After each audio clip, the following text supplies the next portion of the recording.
Olá, meus irmãos, Deus os abençoe, no precioso nome de nosso Senhor Jesus Cristo. É um grande privilégio para nós, quando chega essa hora do nosso encontro. Evidentemente, sempre nos encontramos aqui ao redor da palavra, meditando nas palavras do profeta, meditando na Bíblia, para os poucos momentos de construção da nossa fé. Veja, nós estamos vivendo o dia do cumprimento de São João, capítulo 14, verso 20, uma poderosíssima escritura que estava guardada dentro da Bíblia e que seria aberta para nós momentos antes do arrebatamento. O profeta disse: no dia em que ela souber o que ela é, se dará o arrebatamento. E São João, capítulo 14, verso 20, Jesus diz assim: naquele dia conhecereis que eu estou em meu Pai, e vós em mim, e eu em vós. Essa escritura, ela é muito profunda e nós jamais teríamos o conhecimento dela se não fosse a mensagem do profeta. Veja, nós temos essa grande verdade: naquele dia conhecereis que eu estou em meu Pai. É uma grande verdade que a mensagem veio nos revelar, é que o Jesus do Novo Testamento é o Jeová do Velho Testamento.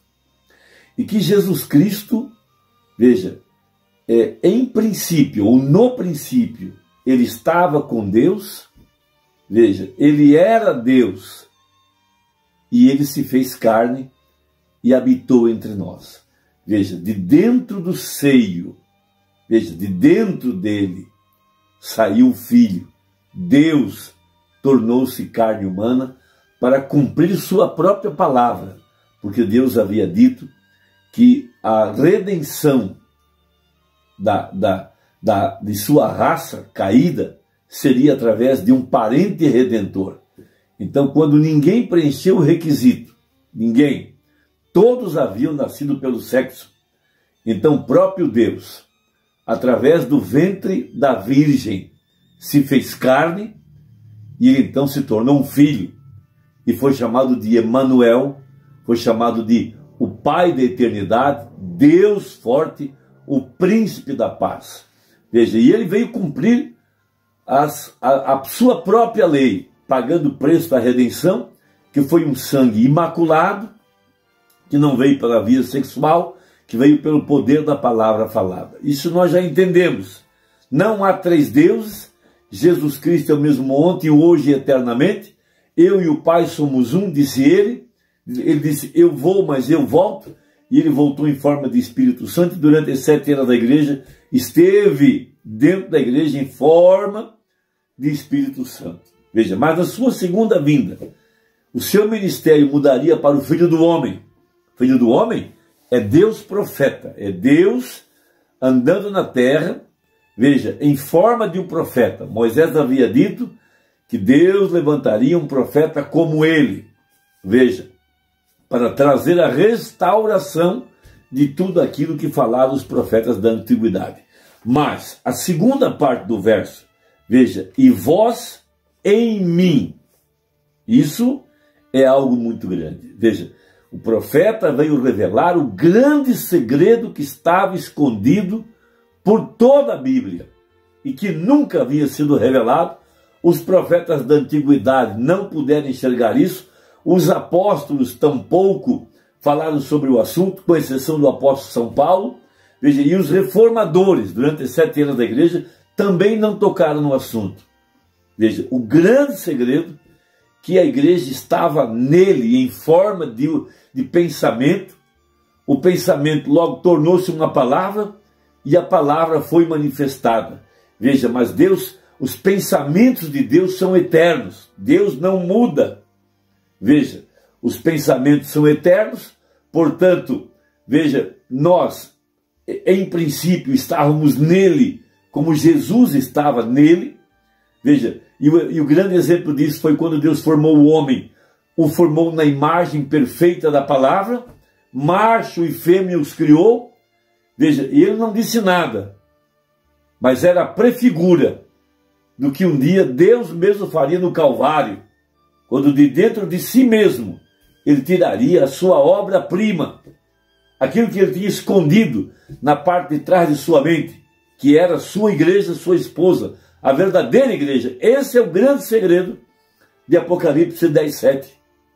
Veja, que o eleito, o predestinado, esses são os únicos que serão redimidos e que compõem o corpo de Cristo e que é chamado de sua esposa, porque ela é carne de sua carne e osso dos seus ossos. Quando Jesus andou aqui na terra, ela estava dentro dele. Quando ele foi para a sepultura, ela foi com ele. Quando ele levantou na manhã do primeiro dia da semana, ela estava com ele. Mas a partir do Calvário, quando sai água e sangue do seu lado, ele começa a trazê-la para fora. E ele teve 7 eras da igreja. Veja, mas a pedra de coroa, a era da noiva, seria quando nós compreenderíamos esse mistério de Apocalipse, de João 14, verso 20. Naquele dia, ou seja, nesse dia, quando os selos fossem abertos, os mistérios fossem conhecidos, Deus então revelaria o seu segredo mais bem guardado de toda a Bíblia. Veja, naquele dia conhecereis que eu estou em meu Pai, vós em mim. Agora a última parte. E eu em vós. Deus mesmo morando em sua igreja. Veja, ele fez o homem para que ele morasse dentro do homem. Então ele se manifesta aqui, no tempo do fim, através do profeta de Malaquias 4. Esse é o tempo em que esse versículo seria totalmente compreendido. Veja, a grande verdade de que Jesus estava encarnado em seu corpo, que é a igreja, para cumprir cada escritura que está prometida para esta era. Porque a igreja, ela é a palavra. E cada escritura relativa a essa verdade terá que se cumprir. Por isso o profeta pregou que a verdadeira igreja não cairia. Porque ele estava lendo Efésios capítulo 1 e Efésios capítulo 5. Uma igreja sem mancha, sem ruga, irrepreensível. Veja, quando a palavra estivesse totalmente encarnada. Então, seguindo esse pensamento, na mensagem Cristo é o mistério de Deus revelado, parágrafo 184, citando Efésios, veja, aonde está escrito, Efésios 1, e nos predestinou para filhos de adoção por Jesus Cristo, para si mesmo, segundo o beneplácito da sua vontade. Então a palavra é predestinou, e aí está o mistério, disse o profeta. Ele, antes mesmo que Cristo ou qualquer outra coisa estivesse sobre a terra, veja você, o seu grande mistério, que ele escolheu a noiva, sabendo que Eva cairia por descrer da palavra, sabendo que ela cairia, mas ele escolheria uma noiva que não cairia, que se manteria firme nesta palavra, independente do que todo o resto do mundo tivesse a dizer sobre ela.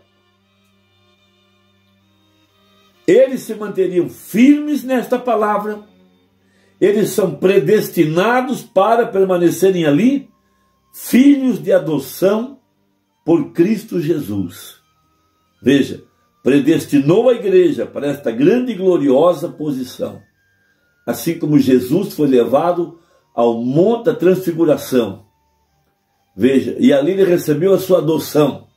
Da mesma forma, a igreja está predestinada para ser revestida do mesmo manto, carregar o mesmo anel que contém o selo, carregar a mesma vida, a palavra. Agora vem o seu segredo. Veja, para quê? Para restaurar a Eva caída, visto que ela era uma prefiguração da igreja. E agora notem, assim como Deus abriu o lado de Adão e tirou Eva pela própria carne e sangue dele, e dividiu o espírito dele de masculino e feminino para feminino, e o colocou em Eva, tomou a costela debaixo do lado dele, e dela fez Eva. Deste modo Deus fez a mesma coisa. Irmão, aí, a verdadeira igreja não é a Babilônia, do século XX, onde cada um faz sua própria igreja, sua própria denominação e faz o seu próprio caminho para o céu. Isso é Babilônia, de acordo com Apocalipse 17. A verdadeira igreja não é resultado de um trabalho de um homem. Ela é obra-prima. Ela saiu dele. Ela foi tirada dele como Eva foi tirada de Adão. Por isso os membros do corpo de Cristo fazem somente sua vontade. Eles têm o assim diz o Senhor, ou então eles ficam quietos, porque eles sabem que tem que ser Deus neles, cumprindo a palavra. A igreja sabe o que Deus quer fazer com a palavra. Veja, desse modo Deus fez a mesma coisa, extraindo do lado de Cristo o sangue e a água. E Cristo é a palavra. E tomando a palavra e formando sua igreja, Eva, veja, de volta para si mesmo novamente, redimida pelo sangue que veio de seu corpo. Vocês veem agora o grande mistério de Deus agora sendo desenrolado, que tem estado oculto desde a fundação do mundo. Veja, mas o prefigurou por todo o caminho até o fim. Agora observe, nós encontramos que ele fez isso, e aqui em Efésios e em muitos outros lugares, por isso lhe dá o suficiente. Veja, agora, através das eras, ele tem estado lentamente desenrolando esse mistério. Podem vocês ver agora? Agora veja, como ele fez, o que aconteceu na prefiguração agora, ele abriu o lado de Adão e tomou parte de sua carne, a qual era Adão, para fazer Eva. A noiva tem que ser a palavra, pois ele é a palavra. E ela não pode basear-se em credos, ela não pode basear-se em denominação, ela não pode basear-se em bom comportamento. Ela tem de se basear só na palavra, porque ela é parte dela, ela foi tirada de Cristo. Veja, então Deus traz Lutero, Wesley, Pentecostes, e na quarta fase, José, a perfeição. Veja, Cristo mesmo agora em carne humana. Veja, por todo o Velho Testamento, era Deus o tempo todo, manifestado em Davi, em José, em Moisés, nos Salmos, nos profetas, em todos os livros. Mas ele nunca disse o que ele estava fazendo. Porém, hoje, nós olhamos para as Escrituras e sabemos o que ele fez lá atrás e o que ele está fazendo aqui na frente. Veja, a igreja está cumprindo cada palavra que está escrita, porque ela é preordenada. Veja, lá atrás, Davi não tinha para onde olhar, mas ele era um profeta. Ele captou a palavra e ele podia viver as Escrituras sem saber o que estava acontecendo. 500 anos depois, o filho de Davi tomava aquela Escritura e dizia, para que se cumpra a Escritura, para que se cumpra a Escritura. E hoje nós estamos dizendo o mesmo, para que se cumpra a Escritura, para que se cumpra a Escritura, tal e tal Escritura tem que se cumprir. Esta é a grande verdade. A verdadeira igreja, ela é pré-ordenada, ela foi eleita nele, ela foi predestinada para ser irrepreensível, imaculada, sem mancha, seguindo uma única liderança, Cristo, a palavra. Que Deus te ajude, meu irmão, que Deus nos dê graça, e até a próxima, se Deus quiser, em nome de Jesus, amém.